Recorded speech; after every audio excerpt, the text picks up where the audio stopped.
ऊधो कर मन की गति न्यारी, ऊधो कर मन की गति न्यारी।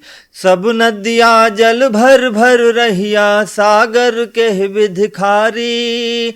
उज्ज्वल पंख दिए बगुला को, कोयल के गुणकारी। सुंदर नयन मृगा को दीन है, बन बन फिरत बुझारी। मूरख मूरख राजे कीन है, पंडित फिरत भिखारी। सूर श्याम मिलने की आशा, छिन छिन बीतत भारी। ऊधो कर मन की गति न्यारी, ऊधो कर मन की गति न्यारी। सूरदास जी को हिंदी साहित्य में पढ़ना, उनको सुनना दोनों ही अत्यंत ज्ञानवर्धक, लाभदायक और रुचिकर है। भक्ति आंदोलन के सबसे बड़े कवि सूरदास जी, जिन्होंने सूर सागर लिखा, जिसमें 1.25 लाख पद लिखे, जिनमें से कुछ पद मिले हैं 70-80 हजार के आसपास, संपूर्ण नहीं मिल पाए, लेकिन जो भी मिले हैं वो बहुत ही रसयुक्त हैं। भक्ति आंदोलन 2 भागों में विभक्त हुआ, सब जानते हैं आप, निर्गुण और सगुण। निर्गुण में निराकार ब्रह्म की उपासना हुई और सगुण में ईश्वर के साकार रूप की उपासना हुई। सगुण भक्तिधारा भी 2 उपधाराओं में बटी, राम भक्ति शाखा और कृष्ण भक्ति शाखा।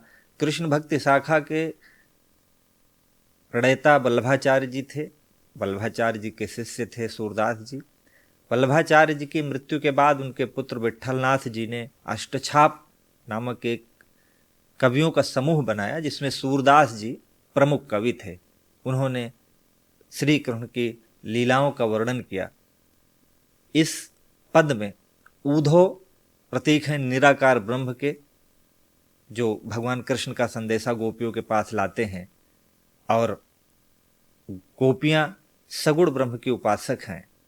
ऊधो गोपियों से कहते हैं कि तुम्हें श्री कृष्ण का मोह त्याग कर निराकार ब्रह्म की उपासना करनी चाहिए, जिसमें संपूर्ण संसार समाहित है। गोपियां कहती हैं, हे ऊधो, भाग्य की गति न्यारी है। नदियों को जल मिलता है, समुद्र खारे रहते हैं, मृग को हिरण सुंदर नयन मिलते हैं जिन्हें वन में घूमना पड़ता है। मूर्ख कभी कभी राजा बन जाते हैं और विद्वान भिक्षा मांगते हैं। इसलिए हे ऊधो, समय समय की बात है, हमारा भाग्य खराब है, शायद इसलिए हमें भगवान कृष्ण के दर्शन नहीं हो पा रहे। आगे कहती हैं गोपियां, सूरदास जी लिखते हैं कि निसी दिन बरसत नयन हमारे, निसी दिन बरसत नयन हमारे, सदा रहती बरखा ऋतु हम पर, सदा रहत पावस ऋतु हम पर, जब ते श्याम सिधारे, निस दिन बरसत नैन। कहते हैं कि जब से श्याम गए हैं तब से हमारे ऊपर सदैव वर्षा ऋतु रहती है और हमारी आंखें निरंतर बरसती रहती हैं। हे ऊधो, अंजन थिर न राहत आँखियन में, कर कपोल भयकारे, कंचु की पट सूखत नहीं कबहू, उर बिच बहत पनारे, निस दिन बरसत नैनु हमारे, निस दिन। कहते हैं कि आंखों में काजल नहीं रुकता है और आंसू पहुँचते पहुँचते हाथ और गाल दोनों काले पड़ गए हैं। कंचू की मतलब दुपट्टा होता है, हमारे दुपट्टे का कोना कभी सूखता नहीं है, दुपट्टे का कपड़ा कभी सूखता नहीं है, और हृदय के बीच में पनारे कहते हैं तेज तीव्र जल की धारा को, तीव्र जल धारा बहा करती है। हे ऊधो, आंसू सलिल भय पग था के, बहे जात सित तारे, सूरदास अब डूबत है ब्रज, काहे न ले तू उबारे, निसी दिन बरसत नैनु हमारे।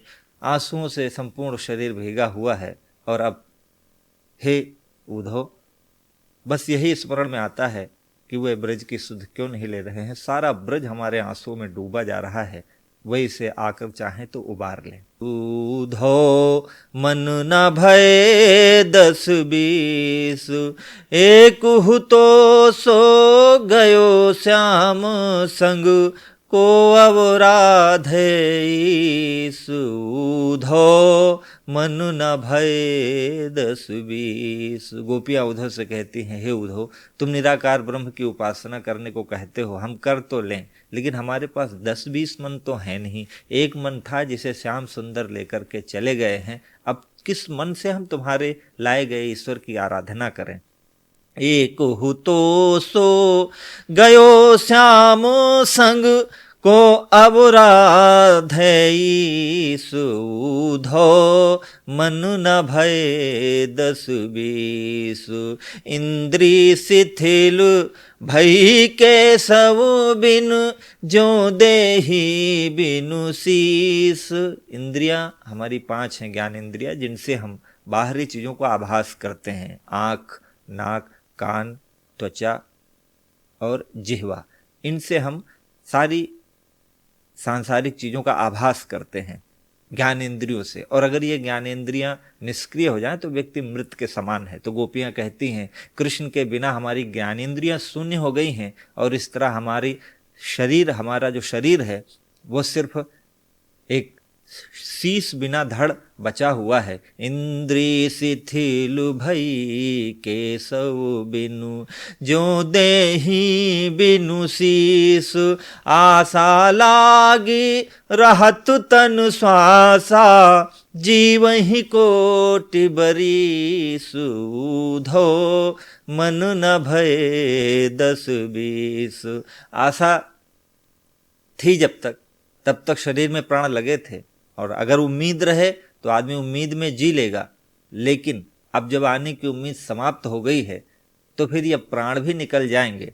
तुम तो सखा श्याम सुंदर के, सकल जोग के ईस। सूर हमारे नंद नंदन बिनु, और नहीं जगदीश। उधो मन न भय 10-20। तुम तो श्री कृष्ण के मित्र हो और सारे योग जानते हो, लेकिन हमारे नंद नंदन अर्थात भगवान श्री कृष्ण के अतिरिक्त और कोई दूसरा नहीं है। गोपियाँ कहती हैं कि हे उधो, बिना कृष्ण के हमारा हाल कैसा है।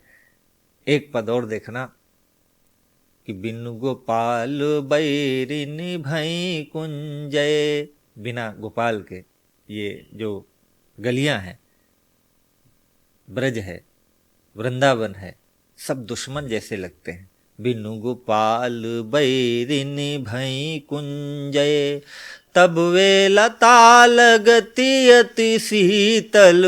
अब भई विषम ज्वाल की पुंजय। तब पहले वो जो लताएं अत्यधिक शीतल लगती थी कृष्ण के साथ रहते हुए, वह अब जलती हुई लपटें प्रतीत होती हैं। वृथा बहते जमुना खग बोलत, वृथा कमल फूल नियल गुंजय। यमुना का बहना व्यर्थ लगता है, कमलों का खिलना व्यर्थ लगता है, और भ्रमरों का उन पर गुंजन करना व्यर्थ लगता है।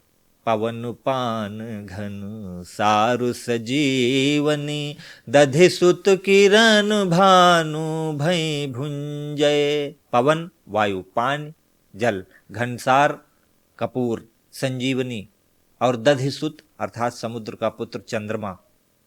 इस चंद्रमा की किरणें जो शीतलता प्रदान करती हैं, वे सूर्य की किरणों के समान तपन देती हैं। सब कुछ विरोधी लग रहा है, सब कुछ सारे प्राकृतिक सौंदर्य से विरोधाभास हो रहा है। ये ऊधो कहियो माधो से, मदन मारी कीन्ही हम लुंजय। हे उधो, जाके माधव से कह देना, कन्हैया से कह देना कि कामदेव ने मारकर हमें अपाहिज कर दिया है। सूरदास प्रभु को मन जोवत, आँखिया भई बरन जो गुंजय। बिनु गोपाल बैरिन भई कुंजय। उनका रास्ता देखते हुए आंखें पथरा गई हैं, इसलिए हे कृष्ण अगर हो सके तो एक बार पुनः वापस लौट आओ।